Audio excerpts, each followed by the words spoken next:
የዕጣን መስዋዕት የስግደት አምልኮ በኢየሩሳሌም ነበረ። ከኢየሩሳሌም ውጭ ግን እግዚአብሔርን የሚያመልኩት በመንፈስ ነው የሚያመልኩት፣ የሚሰግዱለትም በመንፈስ ነው። ይሄ ዕጣን እንትን የሚባል ነገር አያስፈልግም፣ ዕጣን ቁርባን የሚባል ነገር አያስፈልግም ደግሞ የሚሉ አሉ። የዕጣንን ጢስ ስናይ በውስጡ የቅዱሳን ጸሎት፣ የዕጣኑ ጢስ ብቻ ሳይሆን የቅዱሳን ጸሎት፣ የመላእክት እጅ በእግዚአብሔር ፊት አብሮ እንደሚቀርብ ነው የምናየው። ኦርቶዶክስ በተባለ ሁሉ እንደገና ደግሞ በአንድ መቅደስ በምንቀድሰው በግብፅ ኦርቶዶክስ፣ በኢትዮጵያ ኦርቶዶክስ፣ በኤርትራ ኦርቶዶክስ፣ በህንድ ኦርቶዶክስ፣ በሶሪያ ኦርቶዶክስ፣ በአርመን ኦርቶዶክስ፣ በዚህ ሁሉ በየስፍራው ዕጣን ለስሙ ይታጠናል። ከፀሐይ መውጫ ጀምሮ እስከ መግቢያዋ ድረስ ስሜ በአሕዛብ ዘንድ ታላቅ ይሆናልና ካለ በኋላ በየስፍራውም ለስሜ ዕጣን ያጥናሉ አለ። ይሄን ትንቢት ምን እናርገው? በየስፍራውም ለስሜ ዕጣን ያጥናሉ አለ። በዚህ መሰረት ነው እኛ ዕጣን ምናጥነው። ስናጥንም ስብሐት ወክብር ለስሉስ ቅዱስ ይደሉ አብ ወወልድ ወመንፈስ ቅዱስ ሩይ ኩሎ ጊዜ ዜኒ ወዘልፈኒ ወለዓለመ ዓለም።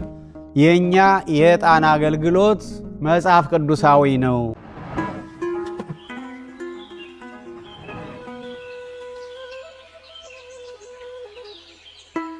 በስመ አብ ወወልድ ወመንፈስ ቅዱስ አሐዱ አምላክ አሜን። እስካለንባት ሰዓት ድረስ ያቆየን እግዚአብሔር መንፈስ ቅዱስ ከተገኘበት ከአብ ቃሉ ከሆነ ከወልድ ጋር ክብር ምስጋና ለዘላለሙ ለሱ ይሁን። እግዚአብሔር መንፈስ ቅዱስ በእሳት አምሳል ከተገለጠበት ከባለ 50 ጀምሮ አብም ወልድም በሱ ህልዋን ሆነው ዛሬ በአዲስ ኪዳን ቤተክርስቲያንን የሚመራት እሱ ነው። አስተማሪም እሱ ነው። ምስጢር ገላጭም እሱ ነው። አጽናኝ እሱ ነው። መሪ እሱ ነው እና አሁንም እግዚአብሔር መንፈስ ቅዱስ እሱ ራሱ እንዲያስተምረን ቃሉን ምስጢሩን እንዲገልጥልን ቅዱስ ፈቃዱ ይሆንልን። ያው የጥያቄና መልስ ጊዜያችን ነው። ወደ ጥያቄያችን። አባታችን እግዚአብሔር ይስጥልን። የኔ ጥያቄ 2 ነው። የመጀመሪያው ጥያቄ በትንቢተ ኢሳይያስ ምዕራፍ 1 ቁጥር 13 ላይ ያለው ነው። ዕጣን በእኔ ዘንድ አስጠያፊ ነው ይላል። ሁለተኛው ጥያቄ ደግሞ በዛው ላይ በትንቢተ ኢሳይያስ ምዕራፍ 66 ቁጥር 3 ላይ ዕጣንን የሚያጥን ጣዖትን እንደሚባርክ ነው ይላል። ስለዚህ ዕጣን በአዲስ ኪዳን አያስፈልግም የሚሉና የማይወዱ አሉ። ይሄን እንዴት ያዩታል? መልካም ነው። በትንቢተ ኢሳይያስ ምዕራፍ 1 ላይ የተናገረው ዕጣን በፊት አስጸያፊ ነው ሲል ዕጣን ብቻ አይደለም፣ ቁርባኑንም በአደባባይ መሰብሰቡንም ወደ ቤተ መቅደስ መጥቶ እጅን ዘርግቶ እሱን ይቅር በለን ማለትንም በአጠቃላይ አምልኳቸውን በሙሉ ነው የነቀፈው። ለምን ወደዚያ ወደ ህንፃው ወደ ቤተ መቅደሱ ሲመጡ አማኞች ሲወጡ ደግሞ ግማሽ ወደ ጣዖቱ ግማሽ ወደ ምኑ ብቻ በግፍ የተሞላ ህዝብ ነው የነበረው እና ከዚያ የተነሳ ነው ነቢዩ ኢሳይያስ 66 ላይም ጣዖትን እንደመባረክ ነው ያለው። እንዴ ሰው እግዚአብሔርን ሲያመልክ ቃሉን ተከትሎ እንደ እግዚአብሔር ፈቃድ ካልሆነ እግዚአብሔር ምን ያደርገዋል? ያን እግዚአብሔር መጀመሪያ የሚፈልግ እኛን ነው። እኛ ከሱ ከሸሸን ከሱ ከተለየን እኛ የጣዖት የሰይጣን ከሆን እና በዚህ ኃጢአት ውስጥ እያለን የምናቀርበው ጸሎት የምናቀርበው መስዋዕት የምናቀርበው ስግደት የምናቀርበው መባ ሁሉ ተቀባይነት እንደሌለው ነው እንጂ ዕጣን አያስፈልግም ለማለት አይደለም። ምክንያቱም ከዚያም በኋላ ቀጥሏል። ከዚያ በኋላ የዕጣን አገልግሎት የዕጣን መስዋዕት ቀጥሏል እስከ ጌታ መምጣት ድረስ እስከ መጥምቁ ዮሐንስ ድረስ። ለምሳሌ በሉቃስ ወንጌል ምዕራፍ 1 ከቁጥር 8 ጀምሮ ያለውን ስናይ እሱም በክፍሉ ተራ በእግዚአብሔር ፊት ሲያገለግል ይላል። ካህኑ ዘካርያስ የመጥምቁ ዮሐንስ አባት ማለት ነው። ካህኑ ዘካርያስ በክፍሉ ተራ በእግዚአብሔር ፊት ሲያገለግል እንደ ካህናት ሥርዓት ወደ ጌታ ቤተ መቅደስ ገብቶ ለማጠን ዕጣ ደረሰበት። በዕጣንም ጊዜ ሕዝቡ ሁሉ በውጭ ቆመው ይጸልዩ ነበር። የጌታ መልአክ በዕጣኑ መሠዊያ ቀኝ ቆሞ የጌታ መልአክ ቅዱስ ገብርኤል ነው። በነገራችን ላይ ስሙን ተናግሯል። ወደፊት ስናነብ የምናገኘው የጌታ መልአክ ወይም ቅዱስ ገብርኤል ማለት ነው። በዕጣኑ መሠዊያ ቀኝ ቆሞ ታየው። ዘካርያስም ባየው ጊዜ ደነገጠ፣ ፍርሃትም ወደቀበት። መልአኩም እንዲህ አለው፣ ዘካርያስ ሆይ ጸሎትህ ተሰምቷልና አትፍራ። ጸሎትህ ተሰምቷልና አትፍራ። ሚስትህ ኤልሳቤጥም ወንድ ልጅ ተወልድልሃለች፣ ስሙንም ዮሐንስ ትለዋለህ እያለ ይቀጥላል። ዋናው የዕጣን አገልግሎት ተራው ደርሷል። በዕጣን መሠዊያ አጠገብ ሆኖ እየጸለየ እያለ በዕጣን አገልግሎት ላይ በጸሎት ላይ እያለ ቅዱስ ገብርኤል እንደተገለጠለትና የምስራች እንዳለው ነው የምናየው። ጌታም ይሄ እንግዲህ ጌታ ከመወለዱ በፊት 6 ወር ቀድሞ ማለት ነው። ዮሐንስ መጥምቅ የነቢያት መጨረሻ የሐዋርያት መጀመሪያ ነው እንደሚታወቀው ሁሉ። ስለዚህ እስከ ዮሐንስ አባት እስከ ካህኑ ዘካርያስ ድረስ የዕጣን አገልግሎት እንደነበረ ነው የምናየው።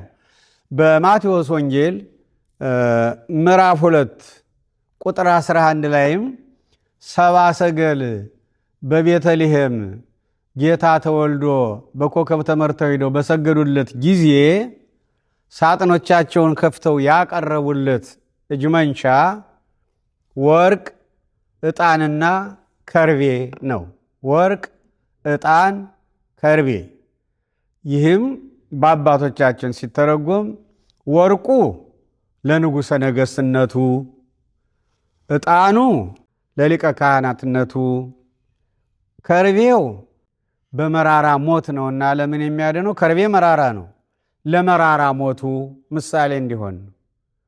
ከዚህም ሁሉ ጋር በዋናነት እኛ በጣም የአምልኮን ስርዓት መማር የምንችለው በራእየ ዮሐንስ ነው።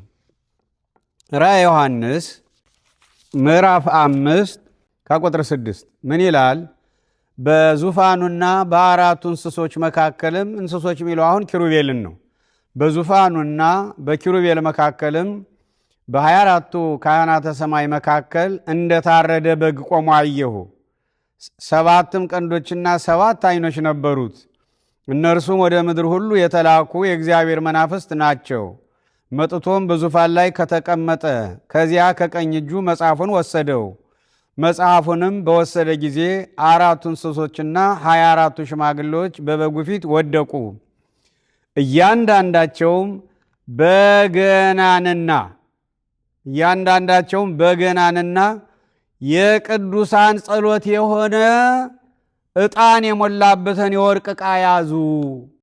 መጽሐፉንም ትወስድ ዘንድ ማኅተሞቹንም ትፈታ ዘንድ ይገባሃል፣ ታርደሃልና በደምህም ለእግዚአብሔር ከነገድ ሁሉ ከቋንቋም ሁሉ ከወገንም ሁሉ ከሕዝብም ሁሉ ሰዎችን ዋጅተህ ለአምላካችን መንግሥትና ካህናት የሆኑ ዘንድ አደረጋቸው፣ በምድርም ላይ ይነግሣሉ እያሉ ይቀጥላሉ ዝማሪያቸውን፣ ቅኔያቸውን።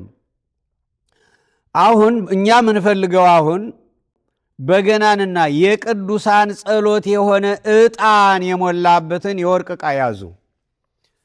አሁንም ምዕራፍ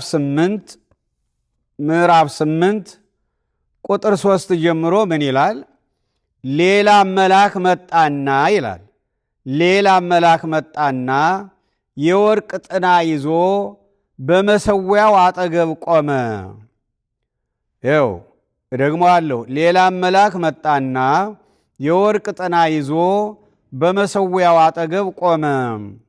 በዙፋኑም ፊት ባለው በወርቅ መሠዊያ ላይ ለቅዱሳን ጸሎት እንዲጨምረው ብዙ ዕጣን ተሰጠው። የዕጣኑም ጢስ ከቅዱሳን ጸሎት ጋር የዕጣኑ ጢስ እናስተውል። የዕጣኑም ጢስ ከቅዱሳን ጸሎት ጋር ከመልአኩ እጅ በእግዚአብሔር ፊት ወጣ ይላል። የዕጣኑም ጢስ ከቅዱሳን ጸሎት ጋር ከመልአኩ እጅ በእግዚአብሔር ፊት ወጣ ይላል። አሁን ሁልጊዜ የዕጣንን ጢስ ስናይ በውስጡ የቅዱሳን ጸሎት፣ የዕጣኑ ጢስ ብቻ ሳይሆን የቅዱሳን ጸሎት፣ የመላእክት እጅ በእግዚአብሔር ፊት አብሮ እንደሚቀርብ ነው የምናየው። አሁን ይህን በምንልበት ጊዜ አዎ የዕጣን የመሥዋዕት የስግደት አምልኮ በኢየሩሳሌም ነበረ። ከኢየሩሳሌም ውጭ ግን እንግዲህ እግዚአብሔርን የሚያመልኩት በመንፈስ ነው የሚያመልኩት፣ የሚሰግዱለትም በመንፈስ ነው። ይሄ ዕጣን እንትን የሚባል ነገር አያስፈልግም፣ ዕጣን ቁርባን የሚባል ነገር አያስፈልግም ደግሞ የሚሉ አሉ። ለዚያ እንግዲህ ነቢዩ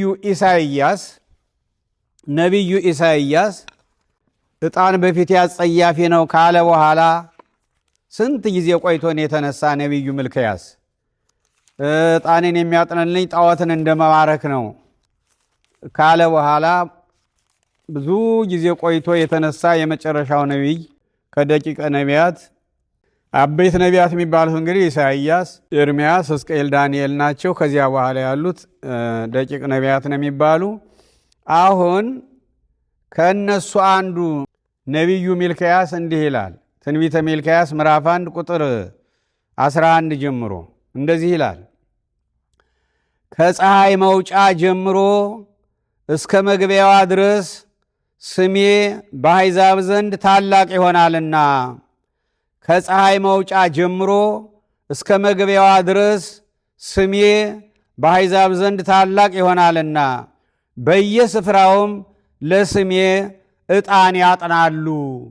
በየስፍራውም ለስሜ ዕጣን ያጥናሉ፣ ንጹሕም ቁርባን ያቀርባሉ። ስሜ በአሕዛብ ዘንድ ታላቅ ይሆናልና ይላል የሰራዊት ጌታ እግዚአብሔር። አሕዛብ ማለት ከኢየሩሳሌም ውጭ ያለው ዓለም ነው።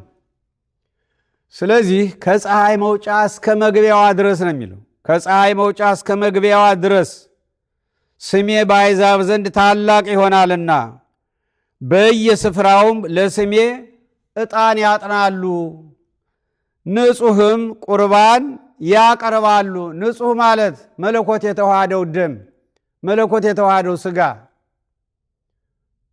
ምንጊዜም የብሉይ ኪዳን መሥዋዕት ለኃጢአት ስርየት ለመጣብን መርገም ከዲያብሎስ ባርነት ነፃ ለመውጣት አይደለም፣ ለጊዜያዊ ኃጢአትና ለእውነተኛው ቁርባን ምሳሌ የነበረ ነው እና አሁን ንጹሕ ቁርባን ማለት በትክክል የክርስቶስ ሥጋና ደም ማለት ነው።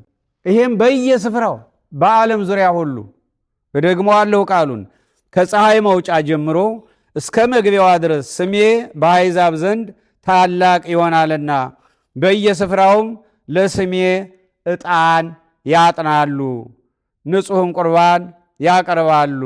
ስሜ በአሕዛብ ዘንድ ታላቅ ይሆናልና ይላል የሰራዊት ጌታ እግዚአብሔር። በየስፍራውም ለስሜ ዕጣን ያጥናሉ። በየስፍራው በየሀገሩ በዓለም ዙሪያ ያሉ ለምሳሌ እንደ ካቶሊክ ቤተ ክርስቲያን ያለውን ብንወስድ እንግዲህ በዓለም ዙሪያ በቢሊየን የሚቆጠር አባል ያላት ናት ቫቲካን። በዚህ ሁሉ በዓለም ዙሪያ ሁሉ ለስሙ ዕጣን ይታጠናል። በራሻ ኦርቶዶክስ፣ በግሪክ ኦርቶዶክስ በተባለ ሁሉ እንደገና ደግሞ በአንድ መቅደስ በምንቀድሰው በግብፅ ኦርቶዶክስ፣ በኢትዮጵያ ኦርቶዶክስ፣ በኤርትራ ኦርቶዶክስ፣ በህንድ ኦርቶዶክስ፣ በሶሪያ ኦርቶዶክስ፣ በአርመን ኦርቶዶክስ፣ በዚህ ሁሉ በየስፍራው ዕጣን ለስሙ ይታጠናል። በቃልም ይሁን በሥራ የምታደርጉትን ሁሉ በኢየሱስ ክርስቶስ ስም አድርጉት። ሁሉም ነገር በኢየሱስ ክርስቶስ ስም ነው። በሱ በኩል ነው። ይሄ ሁሉ በሱ ስም ነው የሚከናወነው። ከሱ ነው፣ ለሱ ነው፣ ወደሱ ነው። ስለዚህ አሁን ይህን ትንቢት ምን እናርገው? ከፀሐይ መውጫ ጀምሮ እስከ መግቢያዋ ድረስ ስሜ በአሕዛብ ዘንድ ታላቅ ይሆናልና ካለ በኋላ በየስፍራውም ለስሜ ዕጣን ያጥናሉ አለ። ይህን ትንቢት ምን እናርገው ወገኖች? ምን እናርገው? ይህን ትንቢት በየስፍራውም ለስሜ ዕጣን ያጥናሉ አለ። በዚህ መሰረት ነው እኛ ዕጣን ምናጥነው። ስናጥንም ስብሐት ወክብር ለስሉስ ቅዱስ ይደሉ አብ ወወልድ ወመንፈስ ቅዱስ ሩይ ኩሎ ጊዜ ዜኒ ወዘልፈኒ ወለዓለመ ዓለም ስብሐት ወክብር ለስሉስ ቅዱስ ይደሉ ማለት ምስጋና እና ክብር ለአብ ለወልድ ለመንፈስ ቅዱስ ይገባል። አዎ በእውነት ይገባል። ቅዱስ ቅዱስ ቅዱስ እግዚአብሔር ጸባኦት ፍጹም ምሉ ሰማያተ ወምድረ ቅድሳተ ስብሐቲከ በሰማይም በምድር ምሉ የሆንክ ክብርህ ምስጋና በሰማይና በምድር ምሉ ነው እየተባለ ነው ካህኑ የሚያጥኑት። እየዞሩ ሲያጥኑ የኢያሪኮን ግንብ በእስራኤል ጩኸት ያፈረስከ አምላክ አሁንም በየጊዜው የምናካብተውን ይህን የኃጢአት ግንብ መድኃኔ ዓለም ኢየሱስ ክርስቶስ ሆይ በፈሰሰ ደምህ በተቆረሰ ሥጋ በቅዱስ ስምህ አፍርስልን፣ የቸርነትን ሥራ ስራልን፣ ይቅር በለን እየተባለ ነው ዕጣን የሚታጠነው በኢየሱስ ክርስቶስ ስም ነው። በአብ በወልድ በመንፈስ ቅዱስ ስም ነው።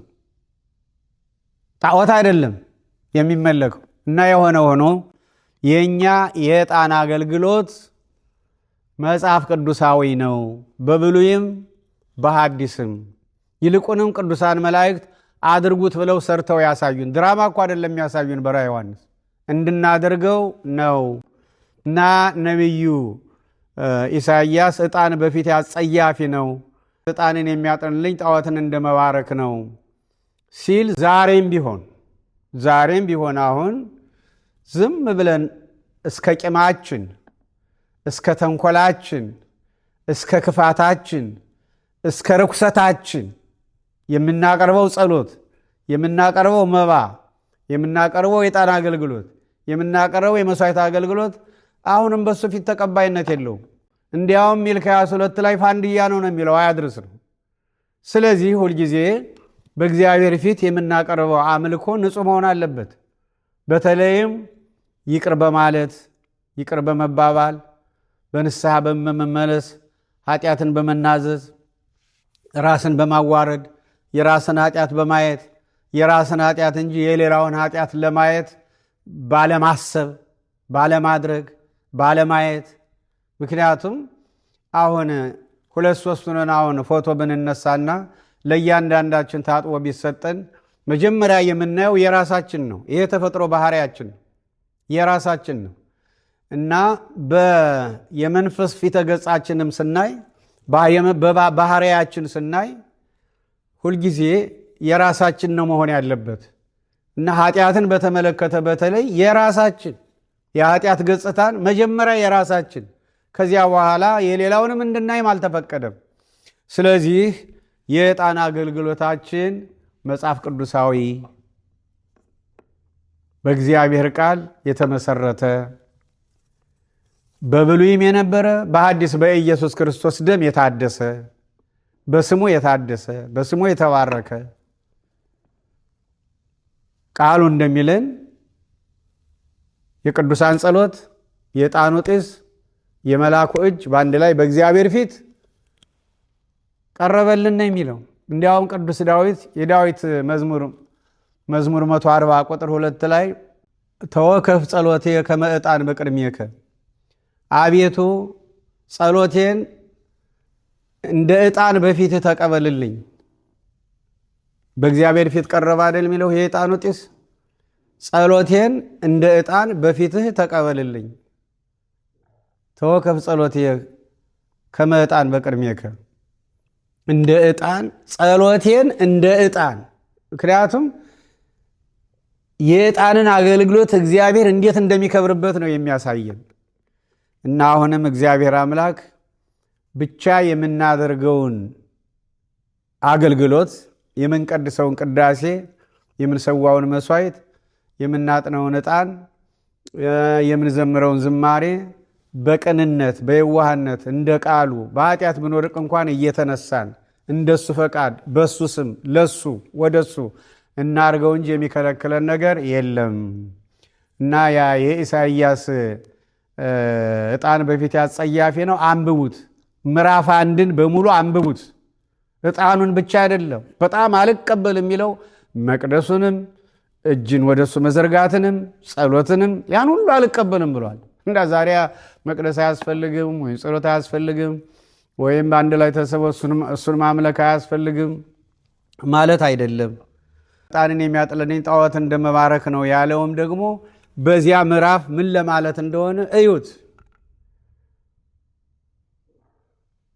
እና አውዱን እያየን ያ ቃል ሲጠቀስ ለምንድን ነው ያን ያለው የእግዚአብሔር ቃል በማለት እያሰብን ነው እንጂ እንደው ዝም ብለን አንዷን ነጥቀን በመሄድ ብቻ አያዋጣም። እና የዕጣን አገልግሎት ባጭሩ ይህን ይመስላል ማለት ነው። የዛሬው ጊዜያችንም ሄደ፣ እዚህ ላይ ቢበቃን